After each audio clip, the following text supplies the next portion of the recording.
Hey, welcome back to Diabolic Shrimp, the least professional talk show on the internet. I'm your host, best-selling author and comic creator Josh Grant, and video game designer now. I'm making a video game. But it's so great to have you all back on here. If you're joining us live over there in the live chat, we love being interactive on this show. So over in the live chat, feel free to play trivia with us later. We got some trivia coming up. Feel free to throw out shout outs to our actors that are on today. Feel free to ask questions. We love being interactive with our live audience. If you're catching this later, thanks for being here later. Down in the comments below, you can throw your comment down there. I'm more than happy to share that with everyone after the fact. And so, in fact, we already have Fallen Froggy says, hello. Hello, Fallen Froggy.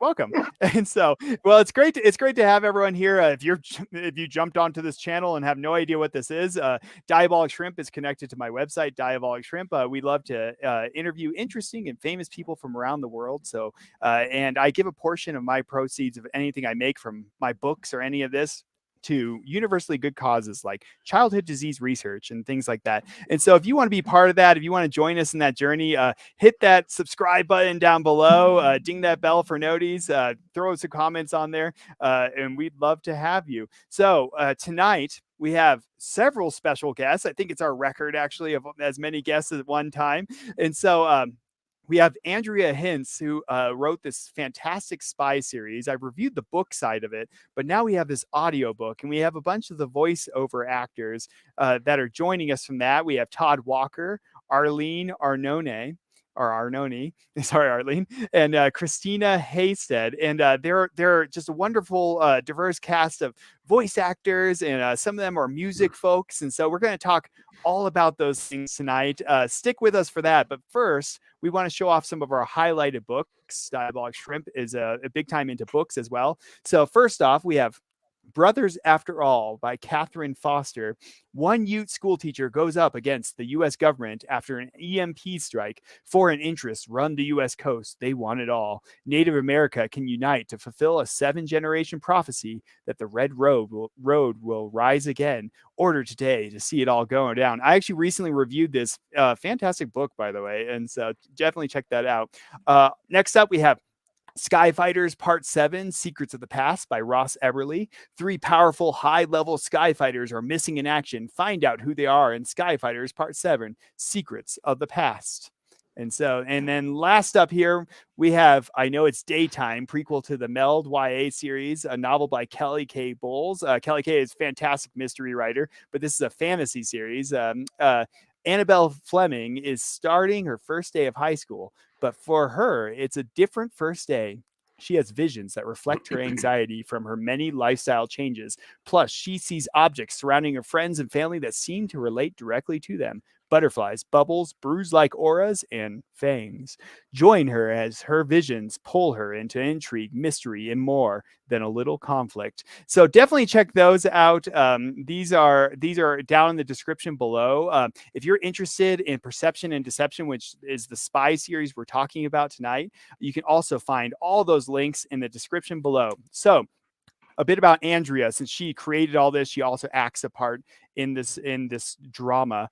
Andrea Hintz is a Christian First fiction author, screenwriter, songwriter, video game writer, blogger, website designer, and audio engineer. As if that's not enough, she's recently topped the charts there with her cover of the Beatles song Yesterday. If you're one of our overseas viewers, you might have heard her on the radio. Her and some of the other crew that actually worked on this audio drama. So she is driven to create adventure through various avenues of art. Now, our whole crew has been sitting in the wings for quite a bit, so let's bring them on. Welcome to Diabolic Shrimp. Thanks, Josh. Hello. Yeah, sorry. I made that kind of awkward, staring us down. So, all right. So we have Arlene, we have Tod, we have Christina, and we have Andrea. So we have quite the creative crew here. We were all having a good laugh ahead of time. I think Arlene brought the bar for us here. So and Christina brought the cat. So we have booze and cats here. So but welcome everybody to Diabolic Shrimp. Now I think a great way to introduce people is to a bit of show and tell. Did anyone bring us anything for show and tell? Well, I brought my booze. Arlene's ready. Yeah, Arlene brought the booze. And I'm happy to share. It's all built in and ready to go. Yeah, put that in the live chat. I like if disc you want golf. to. Oh, nice. Okay. I like disc golfing. I got new discs. They're for disc golfing. I like to disc golf with my friends. Todd's actually going to do that. Do a demonstration for us, Todd. Yeah, let me throw it right at the screen. Yeah, right to the wall. We lost Todd. You'll like throw golf. it, and we'll do one of those.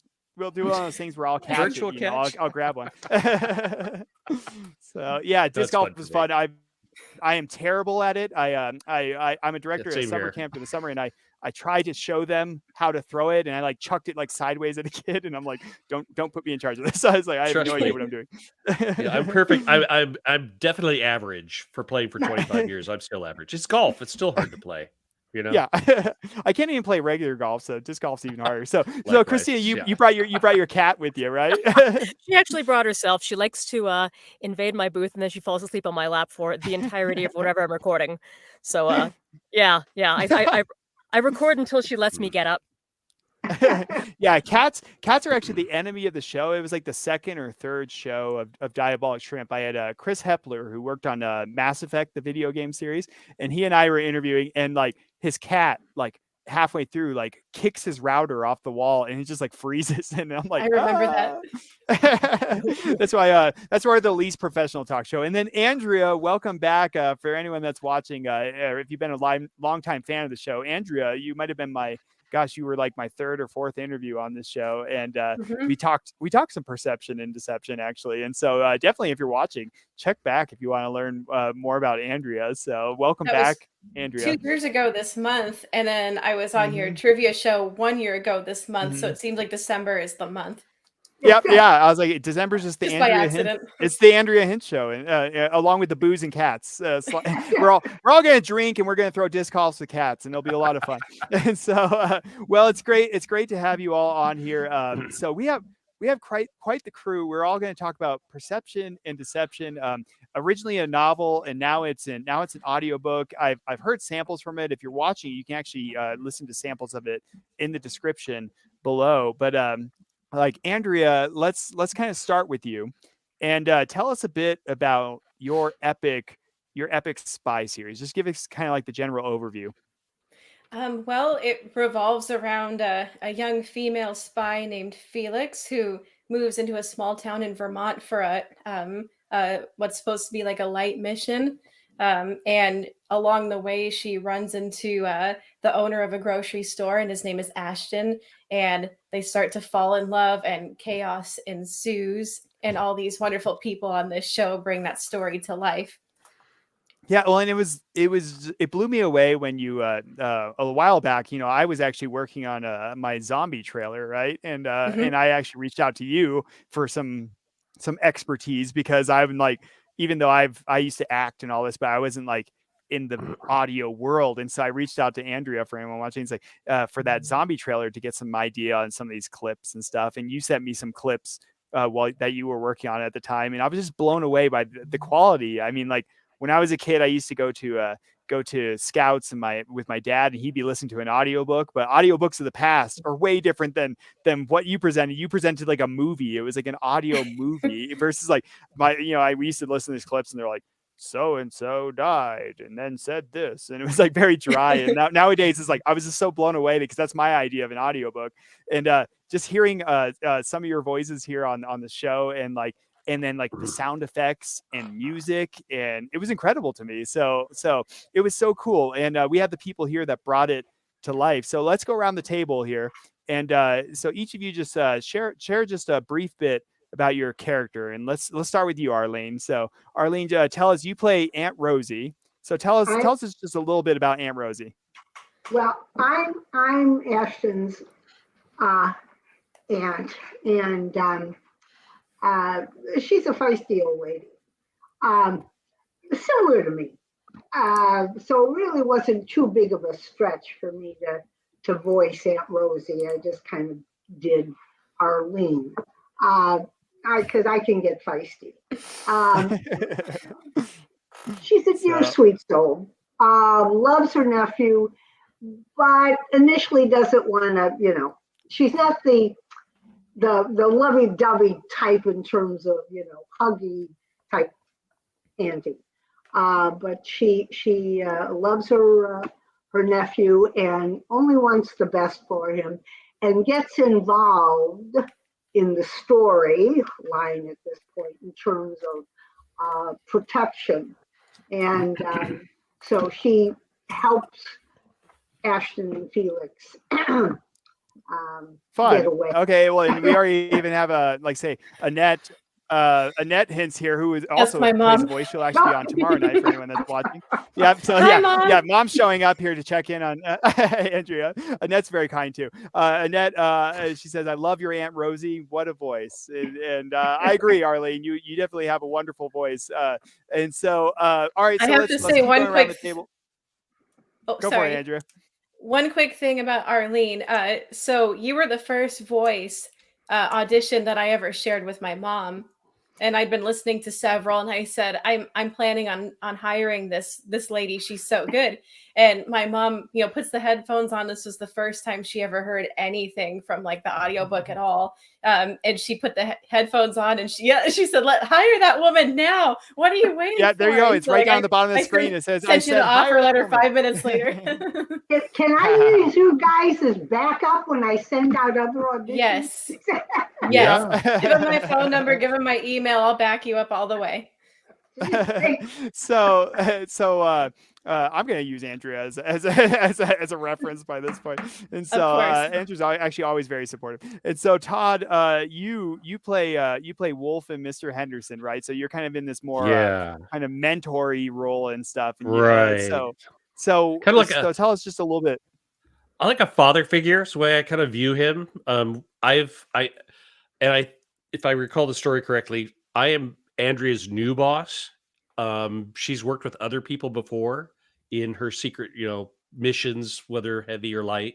And so what I've become is sort of her father figure, protector, but only by her earpiece. We've never met personally directly, but my alter ego, other character I voice is Mr. Henderson that works in the shop in the grocery store. And he's kind of the heavy, tough, but he's really the same man, unbeknownst to Andrea's character. It's a lot of fun. Yeah, Todd's actually still mentoring via earpiece. Actually, he is right now. This is actually the first time you're meeting face to face. Absolutely. This is the first time we're meeting face to face, and one thing that was really cool is that Tod could do an amazing Australian accent when he played Mr. Henderson. And there were like 1,500 people that applied for these roles for this audiobook. And you guys were all the best of the best of the best. And Tod, not many people can do Australian accents too, by the way. That I was like, we got to hire this guy. Like, yeah, I'm restraining myself from, because it's like everyone's like first reaction, like, wait, now do your Australian accent, because it's like I had somebody I was working with from overseas, and she came over and she wanted to hear accents from around the United States, and she's like, do a Southern accent, and like for the first, like I used to act, right, but it's like I could not do a Southern accent. I was like doing an Australian accent, like, and that's like, that's not what people from the South sound like. But like, so I won't put you on the spot, but if you want to hear it, if you're watching this, definitely check out that audiobook. So Christina, let's jump to you, and then we'll end with Andrea. So, Christina, just give the meat and potatoes of your character. Hey, so you play Kelly. I play Kelly. So go ahead. The best way to describe it is this little snippet of the email I first received from Andrea way back when this started. I had just recently switched to voice acting. It was a very new field for me. I hadn't landed a single gig. Nothing. Nada. And I get this email a while after I'd auditioned for this piece. Hello, Christina. You submitted an application to me a while back for the role of Janice, but by the time I received it, I had already filled the role. And then jumps ahead a little bit. I have a side character named Kelly. She's a next-door neighbor to the main character, has a husband and a young teenage son. She's bubbly and personable, and has a discussion with the main character for one chapter. Is this something you'd be interested in? I'm like, oh my goodness, yes. So, but that's my character in a nutshell. She shows up jogging. Oh my gosh, you guys are saving my emails. I'm gonna hire. I was gonna say, yeah. I was thinking that. I was like, I better start worrying about when I put it. I send out so many emails. I'm like, are my emails good? I don't know if I've they're on had a some show. cast members screenshot and post my emails, and I was like, did I say anything stupid? I was like, all my emails are bad. I was like, no, I'm just gonna hire you, Christina, to read all my emails to me now. Actually, I was like, yeah. I was like, that's the best read email I've ever heard. Actually, yes. So I was so excited. I was so happy, and I'm still so happy. I saved this in the do not ever delete file for my very first job. I I didn't love this. know that. That's so great to hear. And Andrea, so you're the one that made it all. You wrote it. You pulled all this together. You pulled this crew together. You write fantastic emails. So Andrea, tell us. You also play Felix. So star of the show here. So tell us just a bit about Felix. Well, Felix, oh my gosh, she was a character I wrote when I was 16 years old. And she's 21 in the book. And at the time, I thought that was really mature. And now I'm well past 21, and I probably should have made her older, but that's okay. Anyways, but at the time when I wrote the character, I was trying to sort of like make a character that I would like to grow into someday. Someone who is strong, and she's, the story starts off where she just had a mission that went bad right before the first chapter, or in the months before, and she's going on this new mission, and she's still kind of like mentally recovering from that. And so she's like not operating at like 100% when the book starts. And she meets all these amazing people in this town, and of course a love interest, and she has like the emotional support of all the characters, especially Todd's character Wolf. And it's just that's basically her story. And she basically, what the premise of the book is, that she falls in love with Ashton, and she's worried about putting him in danger. She breaks it off with him, and then all of a sudden the bad guys start coming after them, and that's really where the book starts from that point. See, and this is what something I really enjoyed about Perception and Deception when I read it. Oh gosh, all those years ago by this point. And so I just loved it had all the spy intrigue. It also had this romantic element, and getting to hear it from all of you was a real treat. And Annette as supportive as her daughter. Andrea is always so supportive of other people. Annette also says Christina and Todd both have such great voices, and they always maintain a great sense of mystery. I don't know how they do it. Okay, well, Christina and Todd, you guys got to keep the mystery going. Arlene, we're going to work on your mystery, I suppose, too. And so, all right. So here, we got to go back to old classic spy world, right? I'm curious from each of you, where you would kind of put your character in my very professional spy. I have the spectrum of spies right over here on the side. So I'm going to bring that up for us, and we'll kind of go around, and where would you kind of feel that your character fits? So here we go. The Bond scale of spyology, going back to classic spies over here. I don't know if you can see it, but so right, we had Sean Connery back in the day. That was very kind of he was kind of suave, he was kind of serious, but there was some kind of goofy hokiness to it. And then we had got the I don't even remember his name, as bad as this is, the George one that everyone Lazenby. Forgot. There we go. And so I had him written down. Todd's going to win like, spy trivia. That's right. So we have on Her Majesty's Secret Service, the one that everyone forgot. So we have the little bit more serious one that, and then of course Roger Moore. This is where I started watching James Bond. Roger Moore, where it got really goofy. You had the pigeon doing the double take, and so it's like you had someone climbing inside of a fake alligator. So that's the Roger Moore era. And then Timothy Dalton again tried to get a bit serious with it.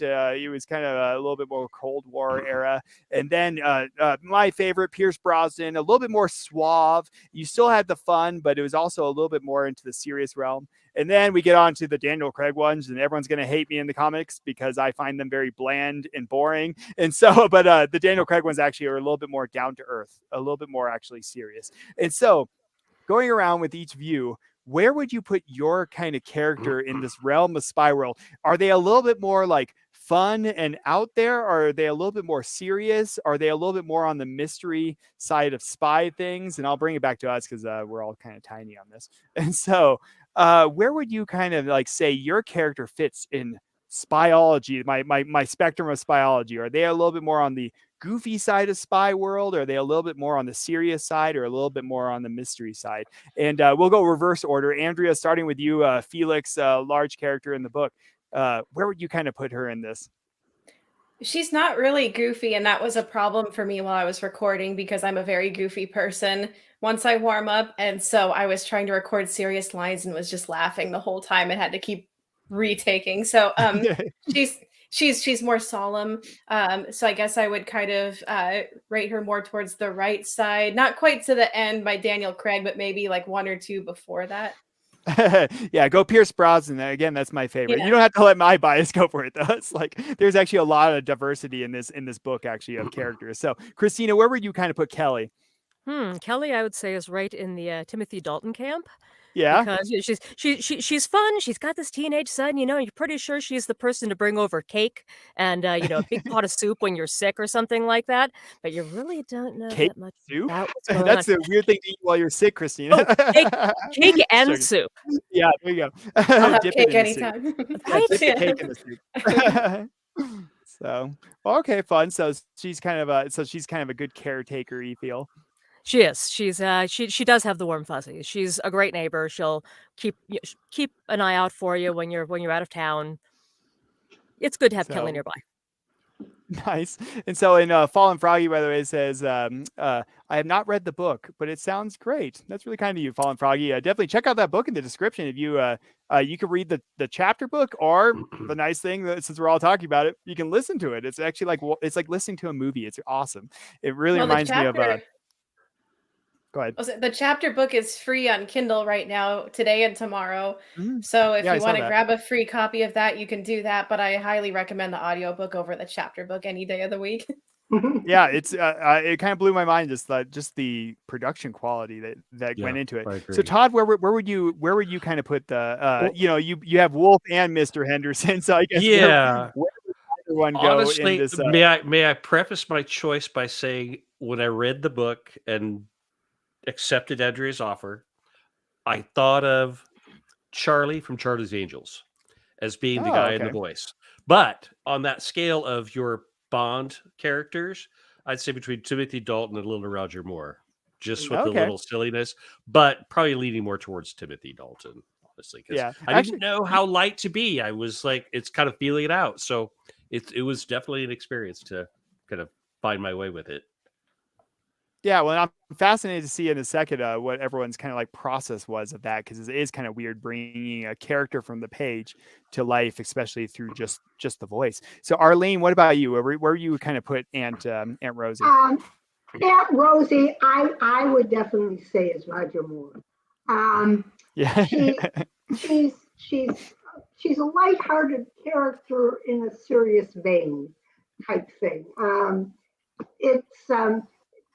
It's one of those that, you don't kind of believe what the heck's happening until you actually see what's happening. And then all of a sudden you rise to the occasion and go, wait a minute,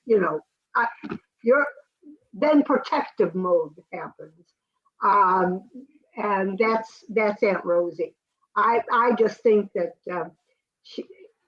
she starts off with this, kind of down to earth and don't bother me type of an attitude, but then the softness comes in, and she becomes very protective, almost like a lioness with her cubs. Nice. So all right. So how... I was thinking the same thing. I was trying not to. Yeah, where'd that cat go? And so like what? He's got the part. I'll throw this out to there to kind of everyone, and just feel free to jump in, and we'll kind of ping pong around. So how did you prep for your role? And kind of like what Todd was saying, he kind of imagined it was kind of this Charlie from Charlie's Angels, but then was trying to feel out the character. So how did you prep for your role? And then like what was kind of challenging about taking on your role? So, and I'll just kind of throw this out there to the floor, and feel free to jump in, and I'll kind of air traffic control. So how do you prep? Well, for me, I needed to we'll throw it to you, read Arlene. the whole book. I needed to read the whole book and get the whole sense of the story. A lot of times when you're doing film work, you're only working with sides. You don't get the whole script. Yeah. And you get an explanation of what your character is, and then you try to work within that framework. But the first thing I asked Andrea to do after we decided to work with each other was, I wanted the whole script, because Aunt Rosie, I needed to understand where Aunt Rosie fitted into this spy thriller. Not too many characters that I've ever come across in a spy book is named Aunt Rosie. So Yeah. I wanted to know how she fitted in. So my first thing was that maybe James Bond would be nicer if he had an Aunt Rosie. Yeah, right. He kind of had an M, but she was kind of cold. And so, I always found that fascinating. Actually, Arlene, I think it was interesting the point you brought up. Like, it is I always found that interesting when it went into like movie production, how someone can take a character and they did it piece by piece. It's like, this is your character and these are the people you're interacting with, but you have no idea like the rest of the story. And they sometimes even do that on purpose so you don't spoil it. But I always found it fascinating too, because they'll often film backwards. So they'll start at the end and work backwards. So it's like, if you're in a zombie apocalypse thing, it's like you're all shredded right off and crying and being eaten by a zombie. And then like you go back to like the happy, I'm living in suburbia or something. And like, I always found that just interesting, like, because I'm kind of like you, Arlene, where you talked about you needed to kind of know the whole context. So I was like, when I was an actor, we did stage acting, so you knew the whole play. I mean, right. Got to see stage the whole acting spiel. is different. but film work, a lot of times you're just working with the sides of you and whatever characters you interact with for whatever scenes you're in. And I have to say, it can be quite daunting until you get on set, and are able to get the feel of the character, because sometimes the director is very important at that point. They have to tell you really very, very closely exactly what they're looking for, because there have been many times when I've seen sides and, I thought, oh, this character is XYZ. And you start to work on that, and then all of a sudden you realize, maybe they're not quite that. You're like, I have notes. No, that's what actors used to say. I have some notes for the director. So here, let's jump to Todd, Christina. Either of you can jump in. What about you? Like, what was some of the prep that you kind of did, or was there like no prep? I mean, some people can just wing it, honestly. No, I think for Arlene, to her point, reading the whole book was really important for me too. I had to get a sense of the character, the style, the speed, the moods in each scene. My challenge, I think, when recording, I'm never satisfied. So I probably did each scene 10 times at least. I just kind of did it over and over and over again. What was difficult was reading to myself with no one to back me up. Like in a stage play, when you're rehearsals, you've got a character you're playing alongside. You're sharing a dialogue. This was just cold, and you had to really feel the mood of each scene so you could plug in your character so it fit without really knowing how it was all going to fit in. Really, you know what I mean? It's a miracle it all came together as well as it did, because we were all sitting in our rooms by ourselves recording this. Exactly. Oh, that's just so fascinating. Like, Todd, what was your feeling when you actually get to hear it? Oh, it's great. Oh, it's amazing to listen to it and see how Andrea's expanded the character of the story with the music, the sound effects. I think she's even taken my voice as Wolf and made it sound like I'm talking through a little earpiece.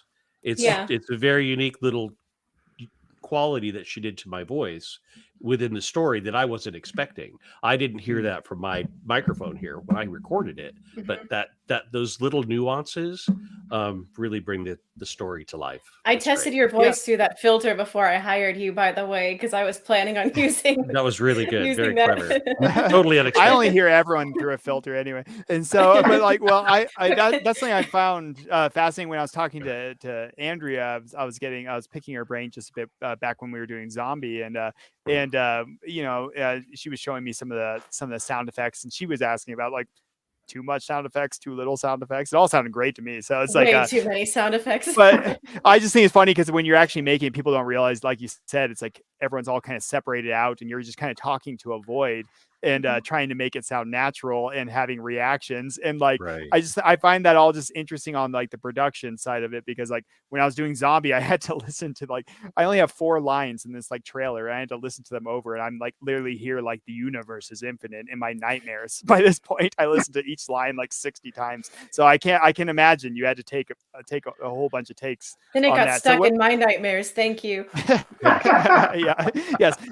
Todd's voice is in Andrea's nightmares. The voice of nightmares. It's all in Australian too. And so, so Christina, what about you? Was there any prep that you did?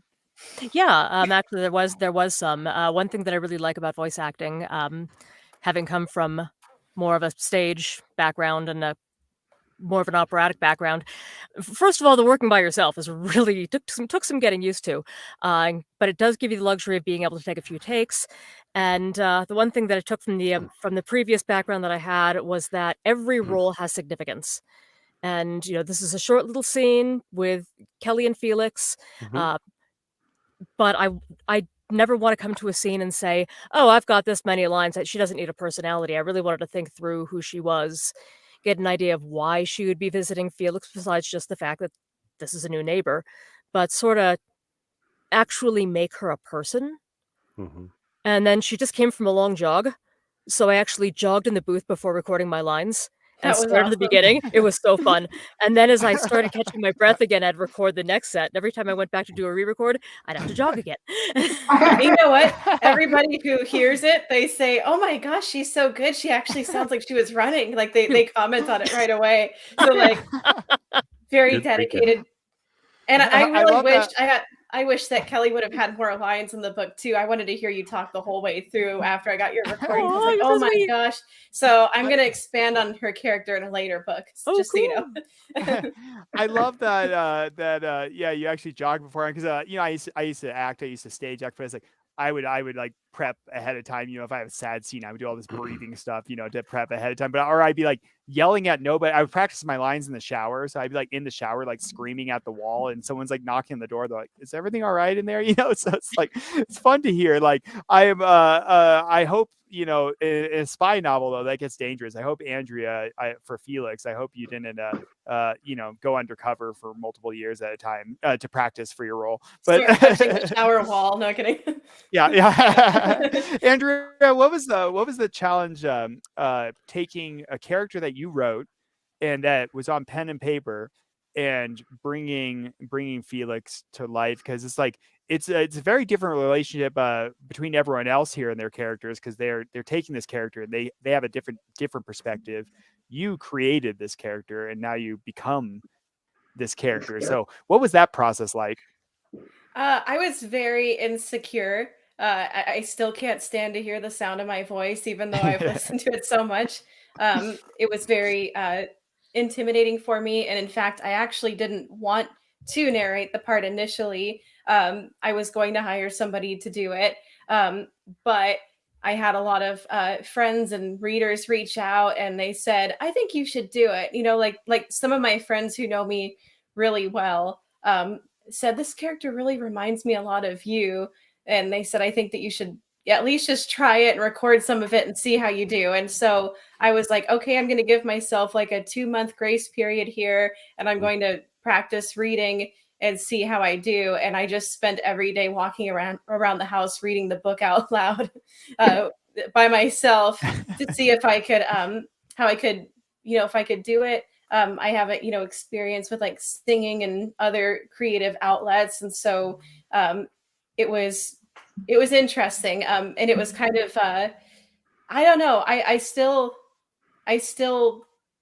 I'm happy I did it. I feel like it was a really fun experience, and I'm glad I made that choice. I still get shy about it, but you know, I think it is what you it did is. a fantastic job, and I think you're, Yes. like I said, brave soul, because I was like, I'd have a hard time like going back and being a character for my books. I get awkward, and like when I get awkward, I like turn like British, and not good British. It's just like rough British. It's like, I don't know. And so It was well, all nerve-wracking. right, yeah. Well, so we have tons of talent in this room here. Like we kind of heard from like Arlene, Todd, Christina as well, and and myself. We all come from this like stage background. We heard a little bit about the difference in stage background. Now, Andrea and Christina, you both have music background. Andrea, you said like opera, right? Oh, that's me. Yeah. Or sorry, not Andrea. Sorry, Christina. I was Sorry, like, I was Josh, you know looking I at don't you. do opera. I forget. I'm gonna make you do You opera know now. me too And so well like for that. I'm staring That's at your next Christina project. waiting, and I forget that you can't see Oh where my I'm gosh, looking. no. Yeah, Christina, I I'm couldn't looking do at that. you. And so, I don't have the voice for it. I Andrea's- don't. It's a talent. if enough Oh, yes, people, you if, do. Way above my grade. No, it's not. if 10 people comment in the live chat, then Andrea's going to sing opera at the end of the show. So let's hear those comments. All right, so My internet will Christina, disconnect. yeah. So Christina, like you going from opera world, like singing, like what was it like what did you take from singing world to apply to your part, or does anything translate? A Because that was something lot translates. I found fascinating. Yeah, go ahead. So much translates. All the vocal preparation, all the vocal health, all the exercises are exactly the same. Breath control, exactly the same. Volume control, exactly the same. So that was a pretty easy jump. And also when you're singing, you only have your voice as your vehicle for expression, because you can do some things physically, but there are a lot of limitations on what you can do. So you have to be able to put that into your character vocally. So it was it made sense. It was a logical transition. Yeah, well, I found that interesting because again, I directed my own little trailer there, and it was my brother that was voice acting it, and he's getting into voice world, and but he's been a hip hop artist for years. He's done a lot of voice stuff, but I find it interesting because when I was directing him, I found it was interesting that he was very aware of like pitches and all this stuff, and stuff I guess I didn't necessarily would always think about when I was doing stage acting. I was thinking more like from the part side of it, and he was actually more on the like the actual like dichotomy of the voice. I thought it was really fascinating. So, well, you're all very creative. So let's talk a little Spy World. We'll get back to questions about you and your part. And but we're going to play a little bit of Spy trivia. If you're watching this, play some trivia in the live chat. Don't you worry. They'll all have different questions for tomorrow night. So for trivia then as well. So I'm going to show you there. We have 6 questions. All right, I'm going to show you a slide there, and don't worry, like the points don't matter on the show. In fact, no one actually gets points this time. It's not like our classic trivia show. And so the points don't matter. We're just doing it for fun. Your job is, as soon as I show you a slide, just let out like what you think the device was used for. These are all real spy devices. These are all real pictures of actual devices that have been used in Spy World. Okay, and so here we go. I'm going to bring it up. As soon as you just have a guess, just throw it out there. There's no rhyme or reason to it. There's only 6 questions. Let's see how well you know Spy World. I couldn't get some of these. So, all right, what do you think it does? Tire pressure. What's the gadget for? Tire pressure. It's a timer. Detonator? Yep, detonator, timer, something like that. Ooh, okay. Yep. All right. Well, that is actually a camera. All right. So over here you can see a little button, and it's got I don't know what the weird numbers are. I don't know. It's like so. All right. So here we go. All right. How about that one? That's. Oh, Annette. I don't want to Where's say. your cat? Where's your cat, Christina? Yeah. Right here. Yeah. Annette says film, by the way. For On the last one. Hopefully not this one. Yeah. Yeah, you're kind of right on a cat. That's actually a piece of dog poop, but what do you think they used it for? What are you doing to us, Josh? What is this? I'm showing everyone poop. Is there a hidden camera in there? Yeah, kind of close. It's actually a transmitter, so it's a radio. They figured like Okay. no Radio. one picks up dog poop in the park, so they had a fake piece Yep, of dog no one's poop gonna and they had a touch it. radio in it. So. All right, here we go. All right, what is it? What is it used for? It's a lipstick gun. It is a lipstick gun. Pistol. So there we go, lipstick gun. Don't That color put it has on a wrong. bang. Yeah, don't put it on wrong. Yeah, there we go. What do we got? Disco ball, radio, No, it's a compass of some sort. a satellite. Transmitter again. Transmitter. Yeah, see, I thought it was like a compass or like a laser transmitter. It's like a listening device. Yeah, Annette says a transmitter as well in the live chat. It's a listening device. I don't know why you would go through all the trouble of like putting a stump somewhere in someone's path so you can listen to them. It sounds kind of crazy, but these were all used, so they're not. This isn't like out there stuff. Here's a fun one. What is it used for? Oh my gosh. It's like a Is that a water grenade? canteen. A water canteen, but it has something in it. Like if probably a grenade, because it looks like if you unscrew it and pull the string, it's gonna go. Yeah. Yeah, Andrea, you must write spy novels because that is an explosive canteen. My previous answers were disco ball and tire pressure gauge. So So you're like a Roger Moore spy novelist then. So as the author, I am. Oh, definitely a microphone for everybody else in the room. Yeah. That would be ideal Who by is their smoking face. the pipe is using it to record. Yeah. Well, it turns out it's also a gun. It's a pipe gun. And so I don't know what the obsession was of like things that you put in your mouth and then they I guess can shoot you. That seems like a bad like I don't know, workplace hazard. Sounds a little I'd love to dangerous. see. Yeah. It's like everything was either a gun or a camera, I guess, in those times. These are pretty much all of these were from the 70s. So I don't know what happened in the 70s that I they too decided love to like, live dangerously. What didn't happen in the 70s? That's the yeah, question. that's all. What didn't happen? It was all the it was the That was LSD. I think that they spy world just got really weird. And so so going back to the poop transmitter there, I'm gonna start picking up poop in the park just to see if it's a transmitter. And I'm gonna it get won't back be at you for weird. that one. It won't be weird. Don't worry. So all right. So tell me like the gadgets actually have a purpose here. So spy world, can be very serious. It can like Born Identity, very serious, or it could be like really kind of whimsical and goofy. You get like the Kingsman or James Bond. So tell us a bit about like the fun spy-isms of this world, of this spy world. Andrea, we'll throw that to you since you wrote it. I don't remember any of the book. It's just been in my head too much. I had to throw it out. No, I'm kidding. Well, I mean, like, do they have any do they have gadgets or do they have like? I mean, I've read it, but I'm saying for our audience, do they have gadgets? Do they have like not gadgets? Like, what's the spy-isms of this world? Yeah, there's a few gadgets. Felix has like a watch. This is not a spy watch. This is It is a spy watch, I'm gonna guess. Sure. So Andrea preps to write the book and preps for her part by actually having all spy gadgets. So target practice and all that. No, and her watch has like a I don't know if this scientifically makes sense. So she lifts up the glass on it. It's like a kind of like a telescope, so she can see off in the distance. It's also like a flashlight. There's like, I don't remember if it's in the first book, but I know in the rest of the series, there's like tranquilizer darts.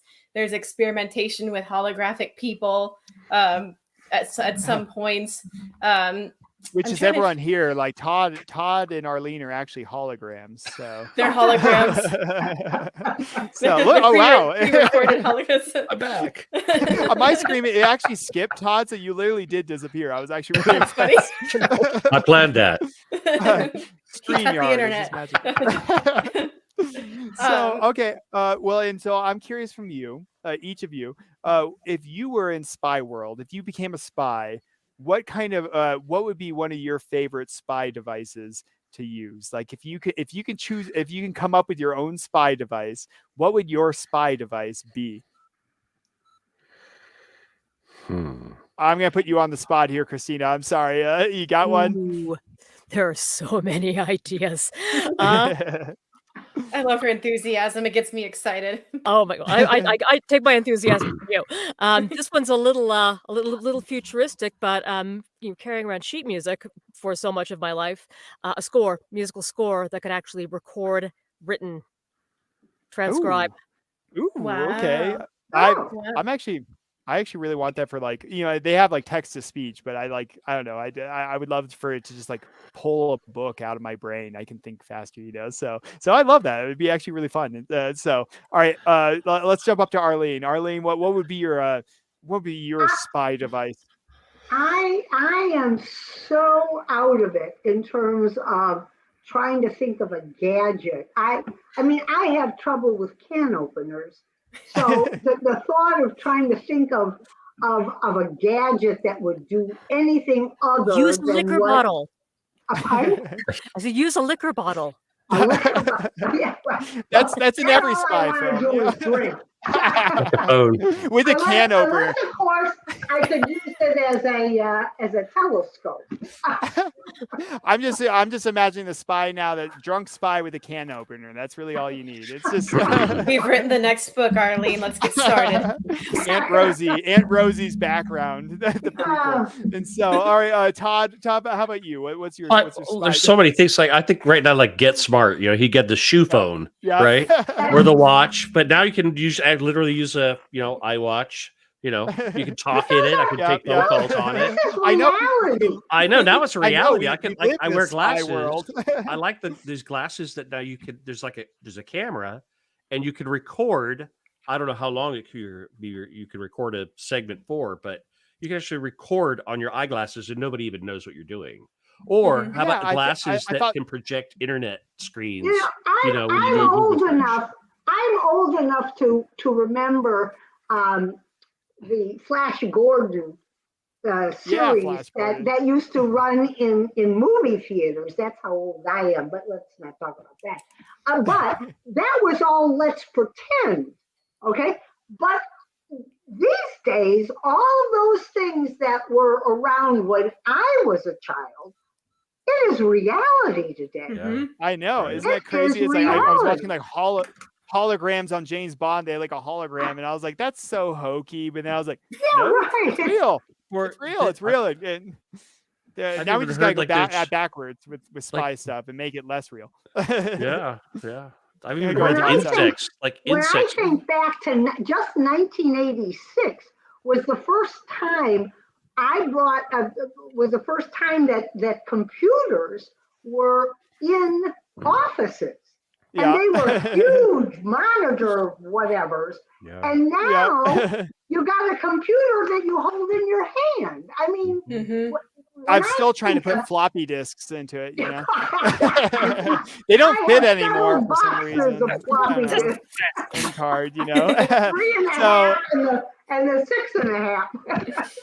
Yeah, well, Todd mentioned right. You mentioned Get Smart, with the shoe phone. I was torn on my slides of like gadgets to choose because that was a real gadget. That was a real spy gadget again from the 70s, like a shoe phone. I'm like, okay, I don't know why that is like. Why would they go from like take your shoe off and put it to your head? I guess while you're putting on like your gun lipstick. I don't know. What if you're like running, and just like make calling a phone somebody. call. I accidentally dialed you. I foot dialed you. And so Andrea, like as you're jogging to prepare for your part, like Christina. And so Andrea, what would be your spy device of choice? Well, there was one that kind of stems off of the Steve Carell's shoe phone in the fourth book, which is a pair of boots that have tranquilizer darts in them. So when you kick someone, it injects them and they just get knocked out. It made the fighting scenes a lot shorter. I'd go with that. Yeah. Instead you just get like the shoe knife, that like, I had to make her run out of darts so I could still write fight scenes because otherwise, that's how the book is over at that point. I'm going to use that now for like some of the dialogue because I write fight scenes really well. I actually struggle with dialogue sometimes, and so I'm like, I'm just going to tranquilize everyone for the dialoge. Everyone will just be fighting and tranquilized, and no one will know what's going on in the book. And so, all right, what advice do you all have? Since we're running a little low on time, so I want to hear from each of you. Like, what advice do you have for anyone looking to act or go into audio world? Since you all have a lot of experience either acting or in the audio world of like voice stuff or music, what advice would you give somebody that's trying to either looking to go into that or like just breaking into that, because we have a lot of young people that love to watch this show, and I love to inspire them to go after things. So what advice would you give them? Is there anyone that would like to start? Sure. All I'd right. say Thanks, Christina. two things actually. The first one is optional but highly recommended. That is find a course in voice acting. Preferably one-on-one coaching. It doesn't have to be a lot of sessions, but it will save a lot of headaches if you just get all of those basics taken care of from one coach or one school. And if you can touch base back with them later on, all the better. I still check in with where I studied.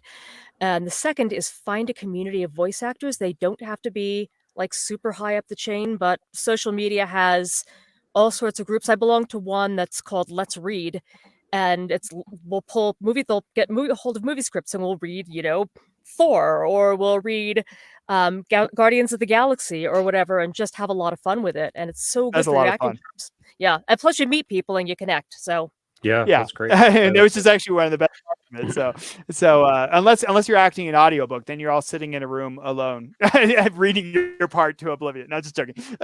So, all right, Arlene, do you got some advice for anyone that might be looking to go into it? Prep yourself for whatever type of work you want, whether it's stage acting or voiceover or film, etc. Go and find good courses that you can take and prep yourself. But then once you've prepped yourself and you're practicing, just have the perseverance to just keep on going. Because for every 100 no's you get, you might just get a yes. And don't be discouraged by the 100 no's. Mm-hmm. Well said, Arlene. And that's you'll hear Very that well said. actually often on this show. I talk to a lot of people, both very established and very new, and across the board, you'll hear that a lot. You're going to hear a lot of rejection before you get a yes, but the successful people, that's something that shocked me. The successful people try. I'm gonna be 82 in January. Wow. And I have been mazel tov. acting. I have been acting since I was 12. So in the last 70 some years, I have gotten a lot of no's in my life. Yeah. Well, as long as you've been acting since you were 12 and just don't act like a 12-year-old, then you'll be okay on this show. So, get the can opener and bust open one of the scotch there. So, all right, Todd, what about you? What's your advice? Preparation. I really recommend taking acting classes. Really get into theater if you can. If you have an outlet, if you have a local playhouse or a community theater group that you could be a part of, audition. Really put yourself out there and don't be afraid to fail, because that's what it's like to be up on stage, because it is a challenge every time, every performance, and being prepared, and don't be afraid. But definitely get some lessons with voiceover.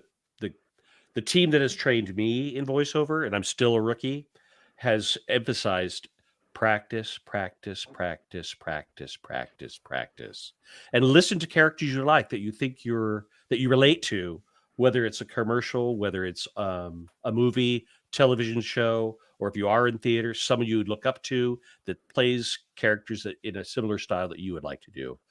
It's a good starting point.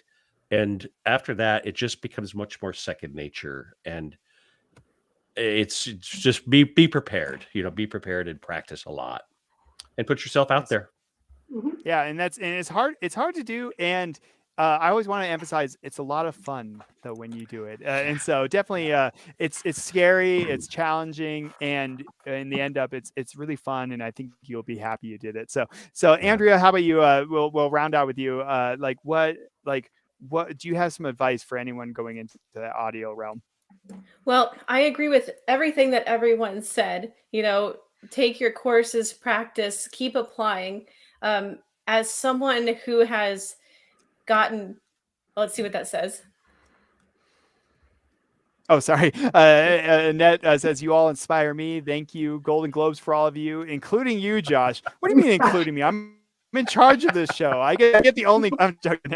You're coming on tomorrow. You bet. Thank you, Annette. You're very kind. And so, sorry, Andrea. Go ahead. No, you're fine. I'm a person that's been told no thousands of times at this point, whether it's with my books, music, applying for some acting roles, and I'm a person of faith, and so I used to just really drive myself crazy with all the no's, and I let myself get down about it. And I finally had a few years back just really had to get myself into a place where I was simply enjoying the creativity and the craft of what it was to bring joy into my soul. And I pulled way back. I quit sending out notes to literary agents, although you can still do that once in a while. I mean, I still throw a couple out there once in a while, but I didn't pursue it as hard, and I just place it in God's hands. And once I let it go and my mind was clear, suddenly got the idea to do this audiobook project one night, something I hadn't really thought of doing before. And I prayed over it and I said, bring me the best people to work with that I can find. And I started putting the requests for auditions out. I met all of you guys.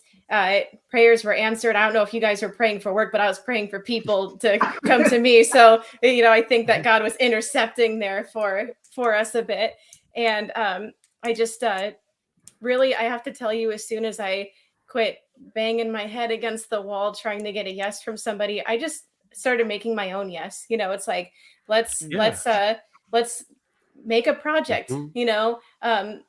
For me, I'm more into like the writing, into the music. But I wanted to be able to, once I was hiring all these talented people and I saw there were so many people looking for work, I was like, oh, we're doing this. We're going to hire people because there's people looking for parts and I need them. And I was so thankful for it. And so that's, I think that's a great point to end. I guess even end on. It's like, make your own yes. I just love that. It's like make your own yes. That's a great way to put it. Like, that's a great line. And so yeah, well, and so here and we're gonna do speed round jumping around here because we're a very supportive community. Diabolic Shrimp, we're a very diverse community of all sorts of creative people and just everyone across the world. And so just jumping around really quick, how can we support you? And then you all can actually send me later, or send Andrea and she'll send me. I'll add your link to the description below if you have a link of like hire me or for a voice part.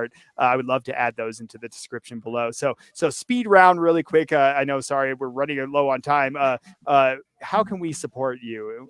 Does anyone here? We'll jump back around. And Andrea, I'll save you for later because I have your links down in the description below. So Christina, how can we support you? Anybody who has something going on, I'm looking to jump in. I'm looking to make this my full-time gig. Creating my own projects, looking for people to collaborate with. Awesome. And then and again, I'll add your links later if you send them to Andrea, and I'll get them added onto the video. Todd, how about yourself? Likewise, dittos to Christina. For myself, I am seeking representation. I just got finished doing a play at the Long Beach Playhouse, just closed a week ago. It was fantastic. We had a great run. I love doing theater, but I also want to get more into the voiceover side. Seeking representation. I am on backstage.com also. So if you just look up my name, Tod Walker. Okay. I have a narration, audition, and commercial. They're both on there. Cool. Thanks. And then Arlene, how about yourself? I'm a member of Backstage Actors Access and Casting Networks, and I just review all of the audition notices for little old ladies, anything from 60 plus. I will pick up. Awesome. I am new to the audio world and really looking forward to getting more in that type of an area. Awesome. Well, I'm sorry we were kind of speeding through Fast and Furious here in the end. I know we're running a little low on time, but honestly, it was a blast having one of you on here. I just had a lot of fun. Booze and Cats, the show is now concluding. I'm gonna never look at a can opener the same again. And so well, Arlene, Todd, Christina, Andrea, thank you all so much for being on. Thank you for having us on the show. Thank you. Thanks, Andrea. All right, I'm gonna Nice to banish meet you all back everybody to the Nether Realm. Hang out for a second. I'll catch up with you all in a second. So again, that was some of the cast from Perception and Deception, the spy series, down in the description below. Check that out. Definitely check out those books. Andrea, fantastic writer. This whole cast really came together and brought this thing to life. Again, I was blown away when I just heard the quality of it. I didn't even know audiobooks could be that. I'm very genuine with that. I had no idea that they can actually be that quality. It just blew my mind. And so quick word from our highlighted books again. Brothers After All by Catherine Foster, really interesting kind of post-apocalyptic book. Sky Fighters Part 7, kind of a fun one, kind of this fancy sci-fi kind of series. So check those out in the description below. I Know It's Daytime by Kelly Kay. Kelly, really good mystery writer, and so this one's a bit more of a urban fantasy, but all fantastic books. So check those out in the description below. We have links to those. But if you want to support this channel, hit that subscribe button, ding that bell for noties. We'll be right back here tomorrow night, actually, with more cast members from Perception and Deception. So if you want to check out more of this, if you want to be part of this interactive live show, come join us tomorrow night as well. Link is on the channel. So click on that channel down below, hit that subscribe button. If you want to support me, buy some of those books down in my description link down below. I like to support universally good things like childhood disease research, ocean exploration, and cleanup. So definitely check out some of those as well. But thank you all for joining us. If you were joining us live, please do comment if you're joining us later down in the description. I'd love to share those. This has been another Diabolic Shrimp. Have a good night.